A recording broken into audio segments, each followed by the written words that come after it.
Good morning, YouTube. Welcome back. I am Danielle, better known as Danielle, the Happy Medium.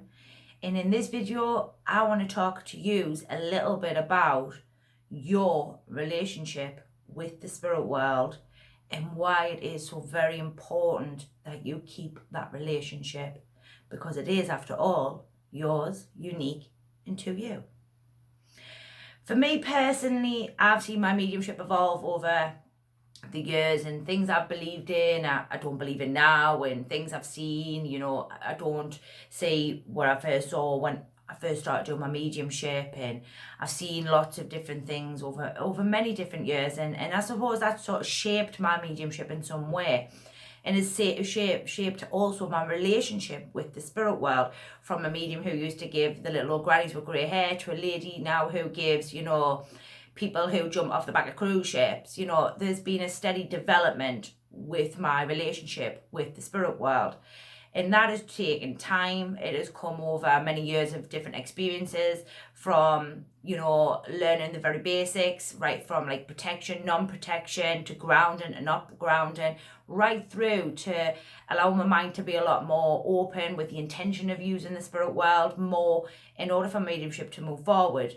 And there's been many highs and many lows and many pitfalls within that, from the nastiness I say in the movement, to the opinions I say thrown around, to some of the most loveliest people I ever did meet. And that is all part of my relationship with the spirit world. And many people don't build this relationship, they don't build this sort of understanding.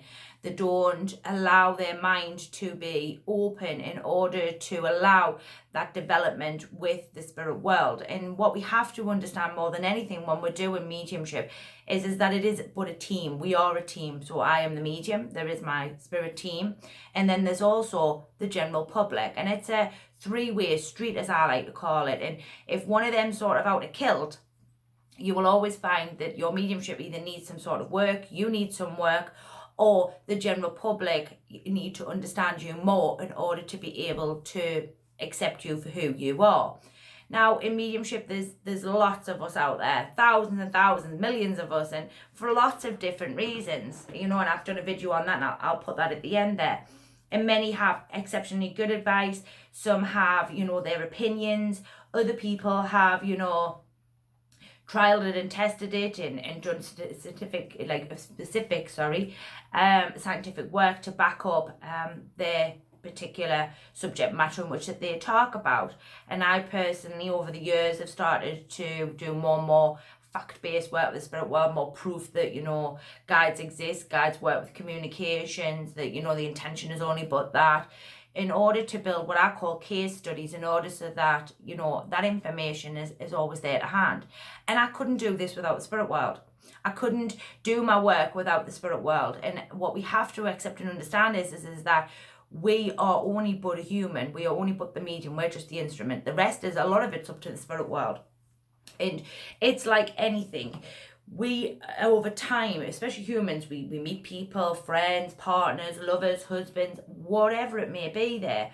And we will build that relationship. We will build a relationship with the general public. We will build a relationship with people. And that goes the same with the spirit world. The only difference is they don't have the physical body. But do they still have all the faculties in which that a human does, in respect of, speaking, thinking, logic, these types of things? Yes, of course. So what happens is over time we build this relationship. We come to trust in the spirit world. We come to trust in what we're given from them, and our mediumship evolves and it'll grow as we grow.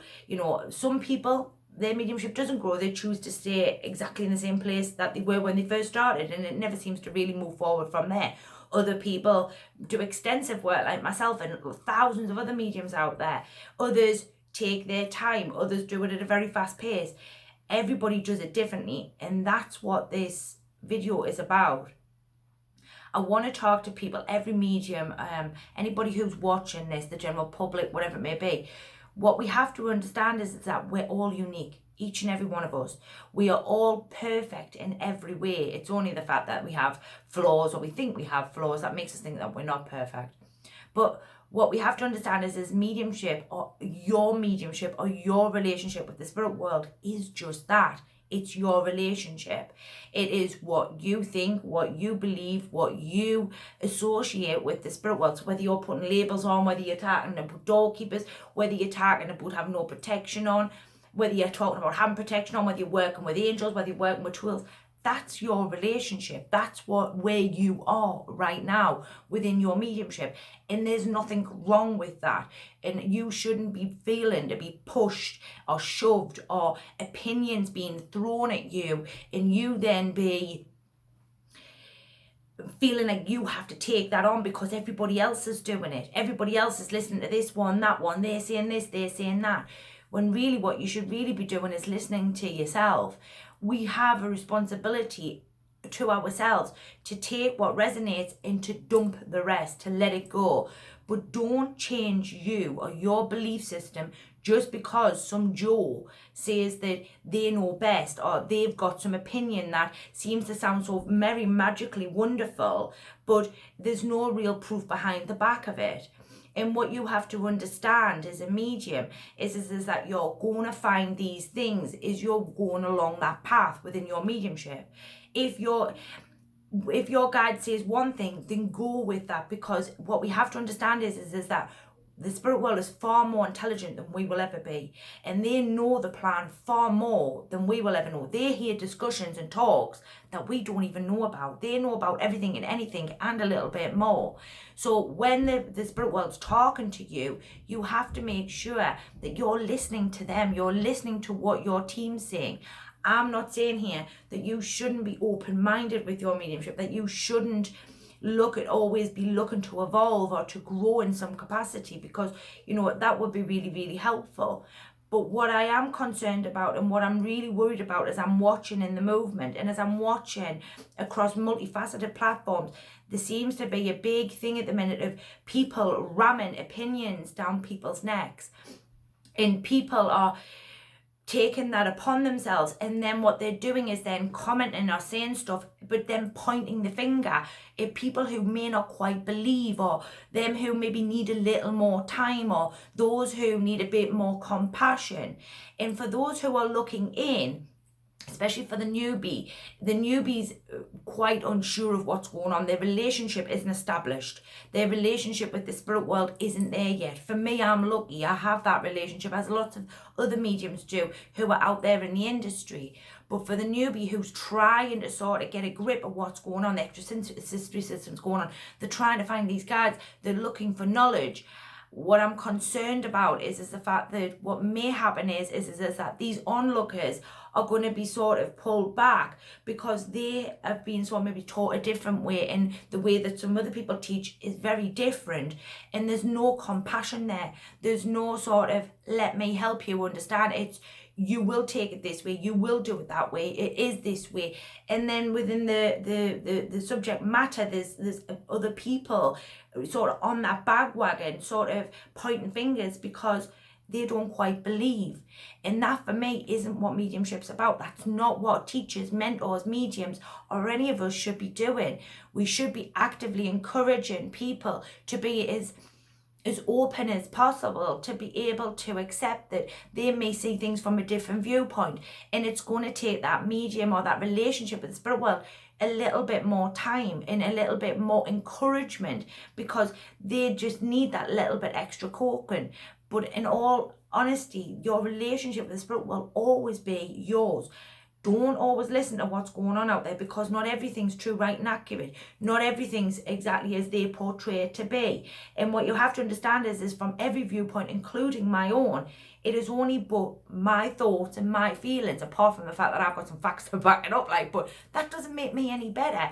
It just means that I've chosen to be able to prove what it is that I speak about, because I would hate to think that I was giving something to somebody and they were to go away and it wasn't working for them, or it wasn't helping them in some capacity. And I have a personal responsibility, not only to the people who watch my channel, but to the spirit world, to make sure that I try to cover as much of a broad range as possible, to find within me the human, to continue to have compassion for my fellow man, even when my fellow man doesn't get it, because it's not their time yet to get it. It's not their journey right now. There's many of us who are on, all of us are on a journey. Some are further a little bit along the path. Some are sort of still coming up that path. Some are, you know, in the middle and not quite sure what they're doing. We are not here to dictate what's right, wrong, or indifferent. We are not here as teachers, mentors, or anything else, or as the human, to say that we know better than the divine, or that we know the plan more than the divine does, because ultimately the divine knows best. And anybody who works for the spirit world will understand that we have to have this relationship with them that is unique to us. In respect to the relationship that you have with the spirit world also comes down to your work. Your work is yours. When you do your work, it is unique to you. You should never, ever, ever you should never, ever change. Sorry about that. The daughter just come in there. You should never, ever change your relationship or your work just because somebody tells you it's not good enough, or it doesn't produce enough evidence, or it doesn't do this. What you have to understand is you're doing the best you can right now. You're in a place where you're still learning, you're still growing, and we are all learning, and we are all growing, and we are all in a place where it takes time. It takes time to establish that relationship. If you want to work with your guys, your communication, you do that. If you want to put labels to stuff, then you do that. It is not my job to tell you that's right, wrong, or indifferent. It's not my job to criticize or to make a mockery or to laugh at people because they have a different opinion other than my own. It is my ignorance to make me think that I am better than my fellow man. So I wanted to talk very strongly because I've been seeing all sorts going on, I would say, over the last couple of months, where I'm seeing people prodding and poking at people, all because, and then laughing and snarling at them and actively encouraging in other people to snarl at them because their opinion, and what we have to accept is an opinion is only but that it's based on emotion. Is your opinion based on what you think by your true, right, accurate self and what your relationship with the spirit world is? Or is it because somebody told you? You have to ask yourself that question. Where does your opinion stimulate from? Do they stimulate because you've tried and tested that and you've done all them things and you understand them things so strongly that you can formulate an opinion based on fact? Or are you basing an opinion on because somebody told you? We have to bear these things in mind. We have to think about the bigger picture, but what we have to really think about is the onlookers who look in, and them who are looking for advice and guidance, who maybe are put off because of the smearing and the sniggering and the pointing. That is not what mediumship is about. That is not our job as teachers, mentors, or anybody else out there in the industry to point at our fellow man and think that we know better. Your relationship with the spirit world is yours. That's your relationship. Allow others to gain their own relationship without the prejudice that comes with it. Because after all, we're all unique and we're all different in every way. And every one of us is on a journey, and we will all come when the time is right. Some will need more time, others will not. But what I wanted to say more than anything with this video is don't change your relationship with the spirit world just because somebody says so. Don't take on board other people's viewpoints and opinions all because they say so. And don't change you just because somebody says they know better than you. Because really, do they really know better? That's the big question you have to ask yourself. The biggest question you really need to ask yourself is what can I learn from my team? And what can my team teach me will ultimately get you the best relationship you can with the spirit world. I've been Danielle, better known as Danielle, Happy Medium, and hopefully I'll see you all very, very soon. Bye for now.